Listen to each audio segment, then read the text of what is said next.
जय श्री कृष्णा। मेरे प्यारे दोस्तों, आज हम जानेंगे भगवान श्री कृष्ण के अनमोल संदेश, जिसे केवल पढ़ने और इन्हें अपने जीवन में अपनाने मात्र से आपका जीवन खुशियों से भर जाता है। तो आइए जानते हैं क्या है कान्हा जी के अनमोल विचार। मेरे प्यारे मित्रों, आप सबके ऊपर कान्हा जी की कृपा बरसती रहे, आप और आपका परिवार सदैव खुश रहे। तो बस आप कमेंट में राधे राधे लिखकर कान्हा जी के चरणों में अपनी हाजिरी जरूर लगाएं। संपूर्ण मानव जाति का अतर्क शास्त्र गीता ही है। सभी मानव के अंतरकरण में देवी व आसुरी शक्तियां अनादिकाल से हैं।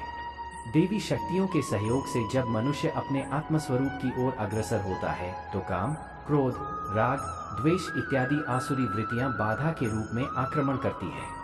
उसमें पार पाना ही वास्तविक युद्ध है। अर्जुन श्रेय के लिए विकल था। वह युद्ध करना तो चाहता था, परंतु उसके लिए उसे अपने कुल के लोगों पर बाण कैसे चलाए इस विचार से संशय में था। इसीलिए भगवान को 18 अध्याय गीता समझानी पड़ी। उसके पश्चात भगवान ने पूछा कि कुल के प्रति तेरा मोह भंग हुआ कि नहीं। तब अर्जुन ने स्वीकार किया कि हाँ, अब मेरा मोह कुल के प्रति भंग हो गया है।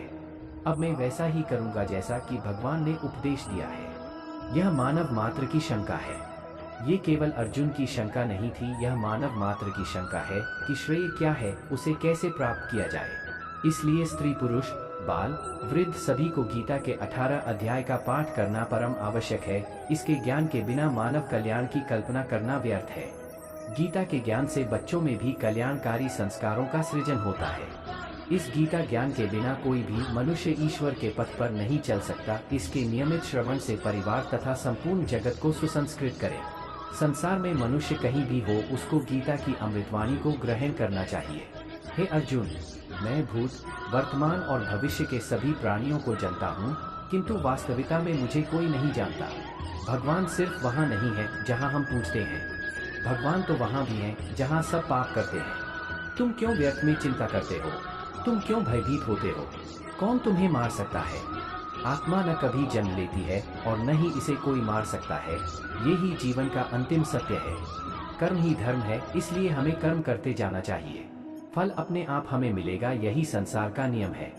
झूठ में आकर्षण की शक्ति होती है, लेकिन स्थिरता नहीं होती। सत्य कड़वी होती है, जिसमें स्थिरता होती है। दूसरों के जीवन में बाधा पहुंचाने वाला व्यक्ति कभी आगे नहीं बढ़ पाता, और आगे बढ़ने वाला व्यक्ति दूसरों के जीवन में बाधा नहीं पहुंचाता। शब्द और सोच संबंधों की दूरियां बढ़ा देते हैं, क्योंकि कभी हम संबंधों को समझ नहीं पाते और कभी हम उनको समझा नहीं पाते। यदि मनुष्य अपनी बुरी आदतों को समय पर न बदले तो बुरी आदतें उसके समय को बदल देती है। स्वामी विवेकानंद के अनमोल विचार। यहाँ क्लिक करें। मुसीबतें जीवन में आती है, कोई बिखर जाता है तो कोई निखर जाता है। दान करने से धन तो जाता है, पर लक्ष्मी नहीं जाती।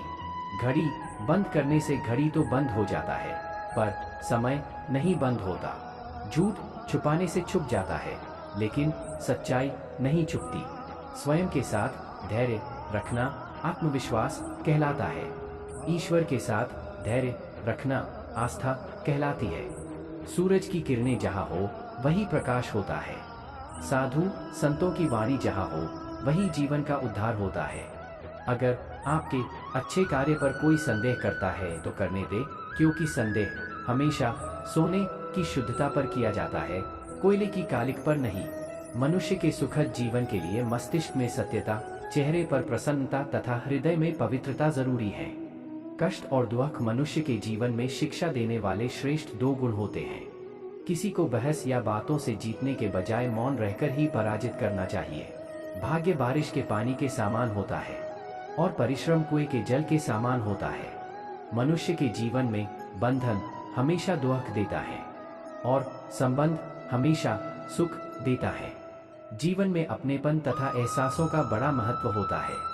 दूसरों के कष्टों और दुखों को जो समझता है वही इंसान होता है। परिश्रम और ईमानदारी सौभाग्य की जननी है। मनुष्य के जीवन में अहंकार एक ऐसी दौड़ होती है जो दौड़ जीतने के बाद भी हार जाता है। अज्ञानी हमेशा शंका में रहने वाला, ऐसे 3 तरह के लोग जो जल्दी ही नष्ट हो जाते हैं। जीवन मंत्र डेस्क। सुख और दुख हमारे द्वारा किए गए कर्मों का ही फल है। अतः वर्तमान में हमें ऐसे कर्म करना चाहिए जिनसे भविष्य में सुख प्राप्त किया जा सके। ऐसे कर्मों और भावों से बचना चाहिए जिनसे व्यक्ति नष्ट हो जाता है। श्रीमद् भगवत गीता में श्री कृष्ण ने अर्जुन को 3 ऐसे पुरुषों के विषय में बताया है जो भविष्य में नष्ट हो जाते हैं। इन्हें न सुख मिलता है और न ही कभी शांति मिल पाती है। श्री कृष्ण कहते हैं कि अज्ञेष्टा श्रद्धानश्च संशयात्मा विनश्यति, नायम लोकोस्ति न परो न सुखं संशयात्मा। इस श्लोक में श्री कृष्ण ने अर्जुन से कहा है कि जो पुरुष अज्ञ यानी आत्मज्ञान से हीन है, अज्ञानी है, धर्म नहीं जानता है, उपदेशों का पालन नहीं करता है, वह बहुत ही जल्दी नष्ट हो जाता है। अज्ञानी व्यक्ति कभी भी सफलता और शांति प्राप्त नहीं कर पाता है। अज्ञान के कारण ही दुखों में वृद्धि होती रहती है। अतः हमेशा अज्ञान को दूर करने के प्रयास करते रहना चाहिए। ज्ञान प्राप्त करते रहने से कल्याण हो जाता है। नष्ट होना वाला दूसरा व्यक्ति वह है जो ज्ञान की वृद्धि करने वाले उपायों में श्रद्धा नहीं रखता है। जो व्यक्ति उपदेश देने वाले ज्ञानी लोगों के प्रति हीन भावना रखता है, भगवान के प्रति श्रद्धा नहीं रखता है, वह इंसान बहुत ही जल्दी नष्ट हो सकता है। भगवान की कृपा के बिना व्यक्ति का कल्याण नहीं हो पाता है। ऐसे लोग कभी सुख प्राप्त नहीं कर पाते हैं। यदि हम परमात्मा पर विश्वास रखते हुए सही काम करेंगे तो सफलता मिलने की संभावनाएं काफी बढ़ जाती हैं। तीसरा व्यक्ति वह है जो हमेशा संशय में रहता है। जो पुरुष सदैव शंका में रहते हैं और कर्मों के लिए सोचते हैं कि सफलता मिलेगी या नहीं, काम होगा या नहीं, ये काम करूं या ना करूं। जो लोग भगवान की भक्ति के संबंध में भी संशय रखते हैं, वे नष्ट हो जाते हैं। संशय करने वाले व्यक्ति का मन कभी भी शांत नहीं रहता है। शंका का कोई समाधान नहीं है। अतः इस भावना से जितनी जल्दी हो सके मुक्ति पा लेनी चाहिए। कोई भी काम एक मन बनाकर शुरू कर देना चाहिए। कर्म करना हमारे वश में है। कर्म के फल के विषय में सोचने या शंका करने से असफलता मिलने की संभावनाएं बढ़ती हैं। गीता के उपदेश में भगवान कृष्ण ने अर्जुन को बताई है ज्ञान की बातें जो सबके लिए उपयोगी हैं। 3 दुर्गुणों में से एक भी किसी में हो तो उसका विनाश जल्दी हो जाता है। और अंत में जय श्री कृष्णा, राधे राधे कमेंट में जरूर लिखें, आपके सारे दुख दूर होंगे। धन्यवाद।